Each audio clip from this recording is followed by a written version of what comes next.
Black CEO mocked by white female CEO at Billionaire Gala minutes later. She erased $4. 9B. Hello everyone. Before we begin today's video, I need your help.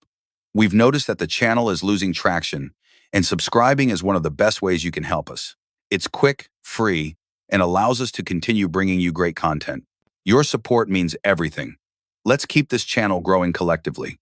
Where are you watching from? Drop your city or country in the comments below. Thank you very much. Now, let's get back to the story. Who let a farm girl into our gala? The words sliced through the chandelier lit laughter like glass across silk. Every head turned. The orchestra faltered mid-note, and for one eternal heartbeat, the ballroom, all gold, crystal, and perfume, held its breath. The voice came from a woman in a red silk dress, standing at the center table beneath the largest chandelier. Her name was Victoria Langford, heir to an old money dynasty, CEO of Langford Marine, and self-proclaimed gatekeeper of elegance. Her smile glimmered, polished and venomous. Across from her sat Ariana Cole, a black woman in a burnt orange gown. No entourage, no ostentation, just calm composure and eyes that didn't blink under scrutiny. She didn't fidget, didn't shrink. She simply looked up steady, dignified, while every gaze in the room sharpened into curiosity disguised as civility. Victoria gestured toward Ariana's seat, turning to her companions with exaggerated shock. Did someone confuse the guest list? This table's for donors, not dreamers. A wave of laughter rolled through the crowd, brittle and rehearsed. Champagne flutes clinked like punctuation marks to cruelty. A man in a tuxedo added, "She's probably catering staff who lost her way." More laughter. Even the waiters hesitated, unsure whether to vanish or intervene. Ariana set down her napkin slowly. "I'm exactly where I was invited to be," she said, her tone even, cultured, the kind of voice that didn't need volume to command a room. Victoria smirked. "Invited? By whom? Or did you just slip in to see how the other half lives?" The laughter swelled again, louder now, feeding on itself. Someone lifted a phone to record, because humiliation is entertainment when the target is silent. But silence isn't weakness. It's warning. Ariana's gaze moved across the table, one face at a time, until the room itself began to feel like it was under inspection. The laughter softened. The orchestra didn't dare resume. Somewhere near the back, a waiter froze mid-pour, eyes fixed on her. She spoke quietly, each word deliberate. "You know, I used to think refinement meant how you dressed or where you dined, but tonight I see it's really just how loud you can be while being small." The temperature in the ballroom dropped. Even the chandeliers seemed to hum quieter. Victoria's smile flickered. "Excuse me." Ariana leaned forward slightly, her tone still serene. "You're excused." Gasps rippled like wind through curtains. A glass shattered somewhere behind them. Before we continue, where are you watching from? Drop your city or country in the comments below. And if you believe in dignity and justice, hit like and subscribe. These stories spark change, and we're glad you're here. Now, back to Ariana. She reached for her glass again, not to drink, but to steady the silence. Victoria forced a laugh, high and brittle. "Security," she said, trying to regain the room. "Escort this woman out before she embarrasses herself further." Ariana's calm never wavered. "If you're worried about embarrassment," she said softly, "you might want to wait 5 minutes." The crowd tensed, something in her tone, quiet yet absolute, made even arrogance hesitate. Victoria blinked, confused. "What's that supposed to mean?" Ariana looked at her reflection in the champagne's surface, then back up. "You'll find out when your name stops being worth what it used to." No one laughed this time. The orchestra stayed silent, and in the heavy pause that followed, the first fracture of power began to echo under the chandeliers. A single moment of stillness held the entire ballroom hostage. Then came the whisper, that slow, poisonous ripple that always follows shock in places built on reputation. "She said what?" A woman gasped from a nearby table. "Who is she?" Another murmured, clutching her pearls as if dignity were contagious. Phones slid discreetly from handbags. Screens flickered on. Victoria Langford recovered first. Years of dominance had trained her voice to cut through silence. "Oh, I see how it is," she said, smile spreading again, rehearsed and cruel. "The staff must have thought this was bring your +1 from the countryside night." Laughter returned, nervous, forced. The orchestra struck a timid chord, but it died almost instantly under the weight of tension. Ariana remained still. She lifted her glass, sipped slowly, and let the room watch her not care. Her movements were surgical, every gesture precise enough to unsettle the ones who thought they owned elegance.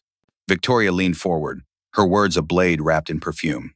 "You're quite composed for someone so misplaced," she whispered. "Tell me, Miss Cole, do you even know what this event supports?" Ariana's gaze flickered toward the giant LED banner behind the stage. The Langford Foundation Gala Building Futures. Her smile was faint, almost kind. "Yes, you're here to build futures. I'm here to remind you they don't all belong to you." A man at Victoria's table coughed into his drink, trying not to laugh. Victoria's eyes narrowed, the kind of narrowing that came from losing control. "Security," she called again, this time louder. "Escort her to the lobby, please." Two event staff in black suits approached carefully, uncertainty painted across their faces. One of them whispered, "Ma'am, she's on the guest list." "What?" Victoria's tone cracked. "That can't be right." The guard handed her a tablet showing the roster. At the very top, Ariana Cole, primary donor. A wave of quiet spread through the tables. Someone near the back whispered, "Primary donor?" Another voice, lower, "She's the investor." Victoria stared at the screen, then at Ariana, who hadn't moved. "That's impossible," she muttered. "I've never heard of you." Ariana tilted her head, her voice calm enough to chill the air. "That's how power works when it doesn't need applause." The whispering swelled into a current. Guests leaned toward one another. Phones vibrated with notifications. Somewhere, a journalist in the corner started recording discreetly. Victoria forced a laugh again, brittle. "Oh, darling, let's not be dramatic. Maybe you made a donation through a shell fund." Ariana's tone sharpened, though her volume never changed. "No, I own the fund." The words landed like thunder muffled under velvet. For the first time that night, Victoria looked uncertain. Ariana set her glass down, the crystal click echoing through the room like a gavel. "Your foundation," she continued, "uses capital from Cole Global. You might have seen the name on the contracts you didn't bother to read." Murmurs erupted. Someone gasped audibly. The orchestra's conductor lowered his baton, even the strings refused to interrupt. Ariana leaned forward, voice lower now, almost intimate. "Humiliation is a currency, Miss Langford. You've spent yours carelessly tonight." Victoria swallowed hard. "What are you implying?" "Nothing," Ariana said, standing gracefully. "I'm simply letting you know that your account is about to be closed." Before we continue, where are you watching from? Drop your city or country in the comments below. And if you believe in dignity and justice, hit like and subscribe. These stories spark change. And we're glad you're here. Now, back to Ariana. As she turned toward the exit, the chandeliers above flickered. Phones began buzzing around the room. Across the table, someone whispered, "Check the news." On half the screens, the headline appeared at once. Cole Global withdraws $4. 9B funding from Langford Foundation effective immediately. Gasps broke like glass. Champagne overflowed. And Victoria Langford, the woman who had just mocked a farm girl, felt the ground shift beneath her designer heels. The ballroom seconds ago, a shrine to laughter and control, now pulsed with noise that no one could name. Not music, not chatter, just the rustle of panic wrapped in disbelief. The headline glowed across every phone. Cole Global withdraws $4. 9B funding. Guests whispered as if volume itself could summon an explanation. "Is that real? It has to be a glitch. 4.9 billion? That can't." Victoria Langford stood motionless in the center of her own gala, her red dress now burning too bright under the chandeliers. "Turn that off," she hissed, but no one obeyed. Even the orchestra had stopped pretending. Their instruments dangled from stunned hands. At the far end of the table, Ariana remained seated, her back straight, eyes calm. A waiter approached timidly. "Ma'am, would you like me to?" She shook her head gently. "No, let them watch." Victoria's CFO stumbled forward, clutching his phone. "Miss Langford, it's true. The transfer reversal just hit every account. Our reserves, our lines of credit." His voice cracked. "They're gone." For a moment, Victoria forgot her audience. "What do you mean gone?" she snapped. "Call the board. Call the bank." "Already did," he whispered. "They're not answering."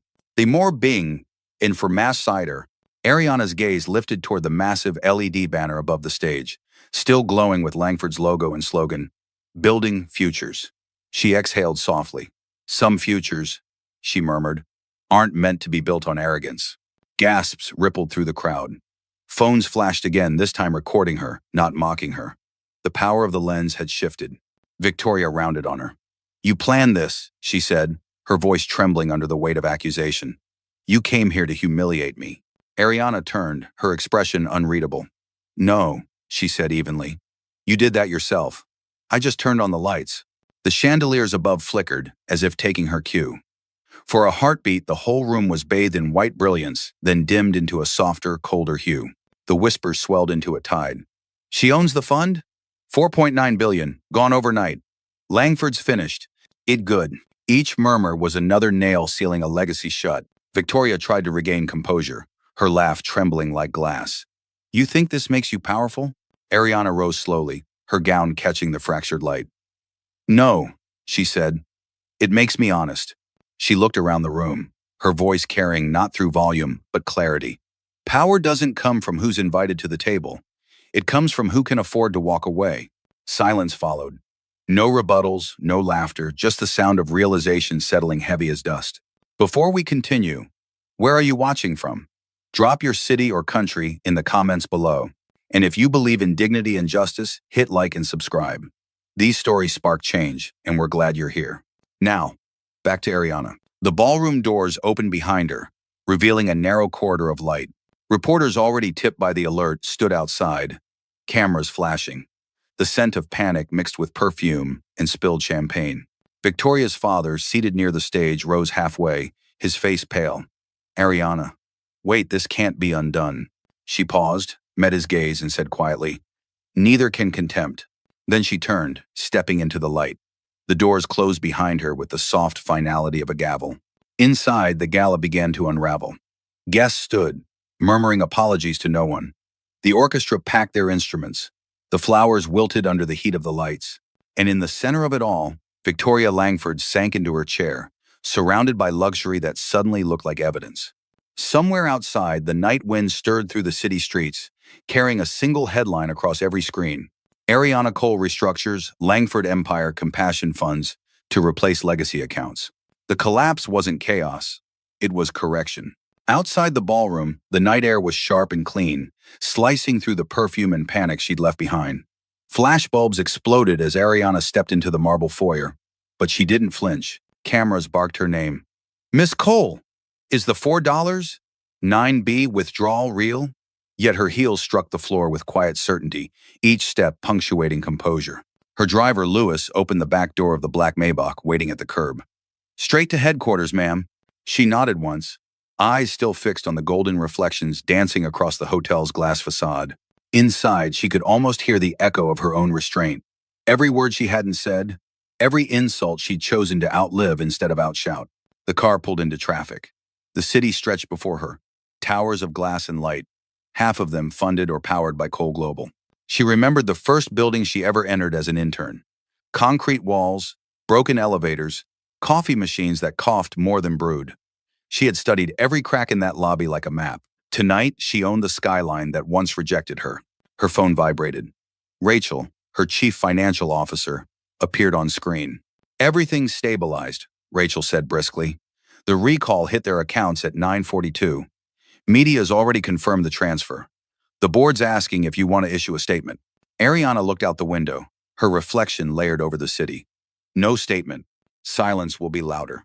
Rachel hesitated. "They're calling this the most public corporate collapse in years." "It's not collapse," Ariana said. "It's correction."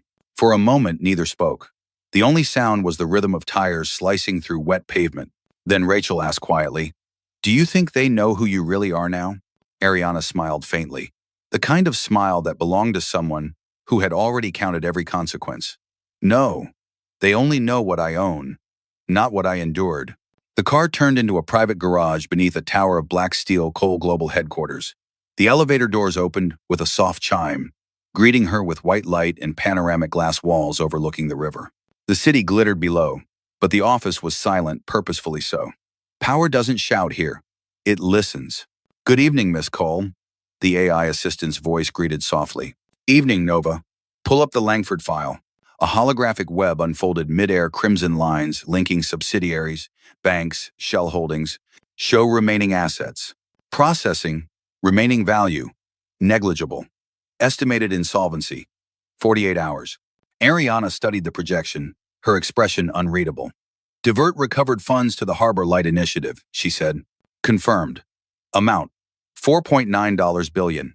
Destination, youth development and women-led entrepreneurship programs. Rachel stepped in, slightly breathless. That's the entire amount? All of it, Ariana replied. It's time the money built something that actually belongs to the people who work for it. She turned toward the glass again. Down below, the river shimmered under the city lights still, vast, unbothered. Victoria thought money made her untouchable, she said quietly, but money only reveals who you touch when you have it. It is not with Nauder. A do night. Rachel hesitated. You could have humiliated her completely. Public trial, board expulsion. Ariana cut her off gently. I don't need her ruin. I just needed the world to remember that arrogance has an invoice. Before we continue, where are you watching from? Drop your city or country in the comments below. And if you believe in dignity and justice, hit like and subscribe. These stories spark change, and we're glad you're here. Now, back to Ariana. The projection faded, leaving only the skyline reflected in the glass, her own reflection steady amid the light. For years, she had hidden behind anonymity, building an empire in silence. But tonight, her name would ripple through every boardroom, every news channel, every place that once doubted she belonged. She pressed her palm against the glass, a gesture neither triumphant nor bitter, just certain. Let them rebuild, she whispered. Maybe this time, they'll start with respect. Outside, thunder rolled somewhere beyond the skyscrapers. The city lights flickered, as if bowing to the quiet storm that had already arrived. Morning broke over the city in shades of silver and blue. Newspapers had already replaced the gala's champagne headlines with something colder. Langford Holdings plunges 61% overnight. Primary investor pullout exposes decade of financial misconduct. The woman behind Cole Global. Who is Ariana Cole? Every major channel replayed